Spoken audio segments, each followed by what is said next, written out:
एह् आकाशवाणी जम्मू ऐ। बडलै खबरें च तुंदा स्वागत। पैह्ले खास खबरें कन्नै में श्रुति खजूरिया। आतंकवादिएं श्रीनगर च पुलस दे कांस्टेबल दी गोली मारियै हत्या करी दित्ती ऐ। प्रधानमंत्री नरेंद्र मोदी होरें बीजेपी कारकुनें गी आखेआ ऐ जे ओह् पार्टी ते आम लोकें बश्कार विश्वास दे इक पुल आला लेखा कम्म करन। उनें आखेआ जे बीजेपी कुसै परिवार दे आले दोआले घुम्मने आली पार्टी नेईं ऐ। पुंछ च जनजातीय विकास लेई 38 करोड़ रपे मुल्ल दे प्रोजेक्टें गी मंजूरी दित्ती गेई ते भारत च कोविड शा बचाऽ लेई 108 करोड़ 50 लक्ख शा मते टीके लाए गे न। खबरें दी तफसील थमां पैह्ले इक सनेहा। भारत नै कोविड-19 थमां बचाऽ लेई 100 करोड़ टीके लाने दी महत्वपूर्ण पड़ांग गी पार करी लैता ऐ ते आकाशवाणी इस कम्मै गी मुमकिन बनाने आले सब्मनें लोकें, डाक्टरें, नर्सें ते होरनें गी नमन करदा ऐ। एह्दे कन्नै गै अस अपने श्रोताएं गी सोह्गा करने आं जो कोविड खलाफ लड़ाई अजें मुक्की दी नेईं ऐ। अस ओकड़े श्रोताएं गी जिनें अजें पूरी चाल्ली टीके नेईं लोआए दे हैन अपील करने आं जे तौले शा तौले टीका लोआई लैन ते टीका लोआने च दुए लोकें दी मदद बी करन। त्योहारें आली रुत्तै दौरान मेहरबानी करियै इनें त्र'ऊं सखल्ले उपाएं दी पालमा करदे रवो। मूंह पर मास्क लाओ, समाजी छिंडे गित्तै 2 गज दी दूरी रक्खो ते हत्थ ते मूंह गी साफ सुथरा रक्खने पर मुक्ख करी ध्यान देओ। कोविड बारै कोई बी जानकारी ते मार्गदर्शन लेई तुस राष्ट्रीय हेल्पलाइन नंबरै पर संपर्क करी सकदे ओ। नंबर न 011-2397-8046 ते दूआ नंबर ऐ 1075। खबरें दी तफसील कन्नै विजय बजाज। श्रीनगर दे बटमालू थाह्र कल संझां आतंकवादिएं पुलिस कांस्टेबल दी गोली मारियै हत्या करी दित्ती। आतंकवादी हमले च कांस्टेबल गंभीर तौरा पर जख्मी होई गेआ हा। जख्मी हालत च उसी SMHS अस्पताल लेता गेआ जित्थै डाक्टरें उसी मोए दा आने दा घोषित करी दित्ता। पुलिस प्रवक्ता ने गलाया जे इस सरबंधै च मामला दर्ज करी लैता गेआ ऐ। प्रधानमंत्री नरेंद्र मोदी होरें आखेआ जे भारती जनता पार्टी केंद्र च प्रमुख स्थिति च इस करियै पुज्जी सकी ऐ कीजे ओह् सदा गै आम माह्नुएं दे कन्नै जुड़ी दी रेही ऐ। नमीं दिल्ली च पार्टी दी राष्ट्रीय कार्यकारिणी दी बैठक दे समापन सत्र गी संबोधित करदे होई श्री मोदी होरें पार्टी कारकुनें गी आखेआ जे ओह् आम माह्नुएं दे विश्वास आह्ले पुल दी भूमिका अदा करन। बीजेपी दे राष्ट्रीय अध्यक्ष JP नड्डा होरें आखेआ जे जम्मू कश्मीर थमां दफा 370 गी हटाने सनै केंद्र सरकार पास्सेआ कीती गेदी पैह्लकदमिएं आम लोकें दे चेह्रें पर खुशी आंदी ऐ। नड्डा होरें इब्बी आखेआ जे हाल दे चुनाएं दौरान पार्टी गी हासल होए दे वोटें दी गिनतरी बी बधी ऐ। मीडिया गी संबोधित करदे होई खजाना मंत्री निर्मला सीतारमण होरें आखेआ जे राष्ट्रीय कार्यकारिणी दी बैठक दौरान हाल च होए दा COP26 सम्मेलन, भारत दी विदेश नीति, कोविड टीकाकरण, लॉकडाउन दौरान आम लोकें दे कल्याण लेई पुट्टी गेदी गैंहीं ते करसानें दे कल्याण कन्नै सरबंधत मामलें पर चर्चा कीती गेई। उनें इब्बी आखेआ जे जम्मू कश्मीर थमां दफा 370 गी हटाए जाने परैंत करोआए गेदे जिला विकास काउंसल ते ब्लाक विकास काउंसल दे चुनाएं एह् दस्सी दित्ता ऐ जे आम लोकें दे अंदर लोकतांत्रिक प्रक्रिया च शामल होने गी लेइयै किन्ना उत्साह ऐ। जनजातीय मामलें सरबंधी मैह्कमे दे सचिव डाक्टर शाहिद इकबाल चौधरी होरें जिला कैपेक्स ते बन्ने आह्ले इलाकें दे विकास सरबंधी प्रोग्राम तैह्त चला'रदे विकास कम्में दी प्रगति दा जायजा लैता। जनजातीय मामलें सरबंधी मैह्कमे नै 38 करोड़ रपे दे प्रोजेक्ट ते स्कीमें दी मंजूरी दित्ती ऐ। चालू माली ब'रे दौरान जिले च 12 smart school, hostel, EMRS Mendhar च प्रशासनिक ब्लाक, पुंछ च ट्रांसफार्मर बैंक, जनजातीय अजायब घर ते शोध केंद्र, 18 ग्राएं च ढांचें दा विकास, 2 दुद्ध ग्रां, सेह्त सरबंधी ढांचा ते लाइब्रेरी वगैरा तैयार कीते जाने न। शाहिद इकबाल चौधरी होरें 75 लक्ख रपे होस्टल दे फर्नीचर, 4 करोड़ 38 लक्ख जनजातीय विद्यार्थिएं गी वजीफे देने ते 11 चुने गेदे बक्ख-बक्ख स्कूलें लेई 2 करोड़ 20 लक्ख रपे दी मंजूरी दित्ती ऐ। 24 करोड़ रपे दी लागत कन्नै एकलव्य आदर्श रिहायशी स्कूल पुंछ च कायम करने लेई पुंछ दे डिप्टी कमिशनर होरें गी प्रस्तावित थाह्र ते व्यापक प्रोजेक्ट रिपोर्ट तैयार करने लेई बी आखेआ गेआ ऐ। रजौरी दे जिला विकास कमिशनर राजेश कुमार शवन होरें जिले च मिशन यूथ तैह्त सैलानी ग्राएं गी विकसित करने लेई व्यापक प्रोजेक्ट रिपोर्ट तैयार करने गित्तै आखेआ ऐ। उनें बक्ख-बक्ख स्कीमें ते प्रोजेक्टें तैह्त चला'रदे कम्में दी ठोस ते माली प्रगति दा जायजा लैता। साफ सफाई लेई 2 हफ्तें दे अंदर अंदर पंचैत ग्रामीण सफाई योजना तैयार करने दिआं हिदायतां दित्तिआं गेईआं।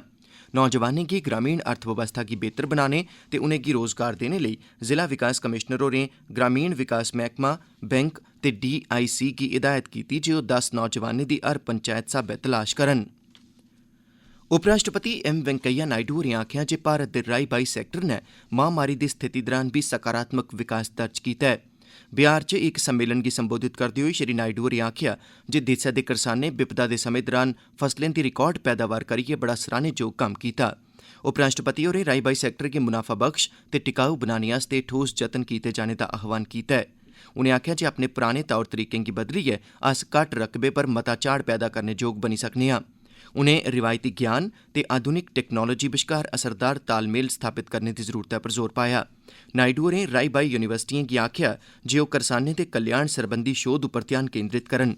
उनें इब्बी आखेआ जे मुकामी स्तर उप्पर कीती गेदी नमिएं काह्डें गी लोकप्रिय बनाया जाना लोड़चदा ऐ तां जे उनेंगी होरनें इलाकें च बी अमल च आह्न्नेआ जाई सकै। मेजर जनरल प्रशांत श्रीवास्तव होरें कल काउंटर इंसरजेंसी फोर्स विक्टर दी कमान सांभी लैती ऐ। ओह् मेजर जनरल रशिम बाली हुंदी थाह्र इस औह्दे पर आए न। मेजर जनरल श्रीवास्तव होर 9 जून 1990 गी विशेष बलें दी बड़ी मती महत्वपूर्ण मन्नी जाने आह्ली पैराशूट बटालियन च शामल होए हे ते अपने कार्यकाल दौरान ओह् पंजाब, जम्मू कश्मीर ते उत्तर पूर्व च आतंकवाद रोधी बक्ख-बक्ख अभियानें सनै होरनें महत्वपूर्ण अभियानें दौरान देसै गी अपनियां सेवां देई चुके दे न। एह् खबरां तुस आकाशवाणी जम्मू थमां सुना'रदे ओ। आजादी का अमृत महोत्सव।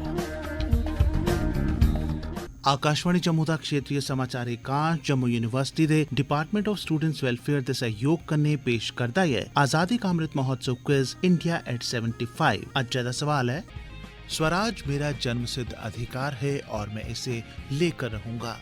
ये नारा कुन्ने दित्ता हा? एदा जवाब तुस साढ़े ईमेल एड्रेस india75quiz@gmail.com उप्पर भेज सकते हो। सही जवाब भेजने आह्ले श्रोताएं चा त्र'ऊं गी पर्ची पाइयै जेतू तालेआ जाग, जिंदे नाएं दी घोशना साढ़े कल इस्सै बुलेटिन च कीती जाग। आजादी का अमृत महोत्सव।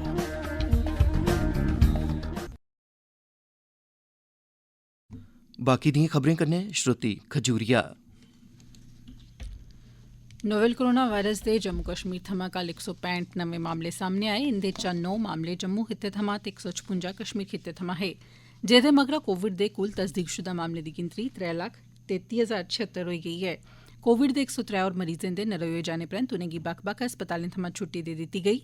कुल तस्दीकशुदा मामलें चा 1,153 सक्रिय मामले न, 3,27,483 मरीज बल होई चुके दे न ते 4,440 दी सलागे करी अजें तक्कर प्रदेश च मौत होई चुकी दी ऐ। मुल्ख भरै च अजें तक्कर 108 करोड़ 50 लक्ख थमां बद्द कोविड रोधी टीके दियां खुराकां लाभार्थिएं गी दित्तियां जाई चुकी दियां न। इंदे च 74 करोड़ 19 लक्ख गी पैह्ली ते 34 करोड़ 31 लक्ख गी दूई खुराक बी दित्ती जाई चुकी दी ऐ। राष्ट्रव्यापी टीकाकरण अभियान तैह्त केंद्र ने राज्यें ते केंद्र शासित प्रदेशें गी कोविड रोधी टीके दियां मुफ्त खुराकां उपलब्ध करोआइयां न। इस ब'रे 9 सितंबर कोला लेइयै 28 अक्तूबर दौरान जम्मू कश्मीर दे दौरे पर आए दे केंद्रीय मंत्रिएं अपनी अपनी रिपोर्ट ते ब्यौरे प्रधानमंत्री हुंदे दफ्तर ते गृह मंत्रालय च जमा कराना शुरू करी दित्ता ऐ। केंद्रीय मंत्रिएं दे दौरे भारत सरकार दी विशेष पैह्ल दे दुए गेड़ तैह्त लाए गे, जिंदा मकसद आपूं मंत्रिएं गी लोकें कश जाइयै उनेंगी मिलने ते उंदिएं दिक्कतें परेशानिएं गी समझने दा मौका देना हा। अपनी रिपोर्ट च मंत्री अपने दौरे दे ब्यौरे पेश करा करदे न ते जमीनी सतह पर लोकें आसेआ पुट्टे गेदे मामले, दिक्कत परेशानिएं ते मुद्दें गी बी प्रधानमंत्री हुंदे दफ्तर ते गृह मंत्रालय च देआ करदे न, तां जे लोकें दिएं दिक्कतें परेशानिएं गी ध्यानै च रखदे होई उंदी आसें मेदें स्हाबै बक्ख-बक्ख इलाकें लेई विकास योजना तैयार कीतियां जाई सकन। भारत तिब्बत सीमा पुलस ITBP ने लद्दाख ते अरुणाचल प्रदेश च संचार सरबंधी प्रोजेक्ट च तेजी आनने लेई उत्थे किश सड़कें ते पैदल टुरने जोग रस्तें दा निर्माण करने गित्तै पैह्ली बारी अपने माहिर इंजीनियरिंग विंग गी तैनात करने दा फैसला कीता ऐ। पूर्वी लद्दाख आह्ले इलाके च चीन कन्नै बने दे गतिरोध दे चलदे पुट्टी गेदी इस गैंग गी केंद्री गृह मंत्रालय दी मंजूरी हासल होई गेदी ऐ। ITBP दे इंजीनियर ते सुपरवाइजर इस पूरे कम्मै दी योजना ते निगरानी आह्ली कार्रवाई गी अंजाम देङन ते एह्दे गित्तै सरकारी नियमें मताबक श्रमिकें ते मिस्त्रिएं वगैरा गी कम्मै पर लाया जाग। जम्मू कश्मीर ते लद्दाख केंद्र शासित प्रदेशें दे सांझे कोर्ट दे मुक्ख न्यायाधीश पंकज मित्तल होर नमें जजें जस्टिस मोहन लाल मनास ते जस्टिस मोहम्मद अकरम चौधरी होरें गी औंदी 9 नवंबर गी औह्दे दी सगंध चुकाङन। सगंध चुकाए जाने आह्ला एह् कार्यक्रम जम्मू च हाई कोर्ट आह्ले परिसर च आयोजित कीता जाग। राष्ट्रपति रामनाथ कोविंद होरें जस्टिस मोहन लाल मनास ते जस्टिस मोहम्मद अकरम चौधरी होरें गी जंदी 3 नवंबर गी जम्मू कश्मीर ते लद्दाख केंद्र शासित प्रदेशें दे सांझे हाई कोर्टें दे जजें दे तौर पर नियुक्त कीता हा। अखीरै च खास खबरां इक बारी परतियै। आतंकवादिएं श्रीनगर च पुलसा दे इक कांस्टेबल दी गोली मारियै हत्या करी दित्ती ऐ।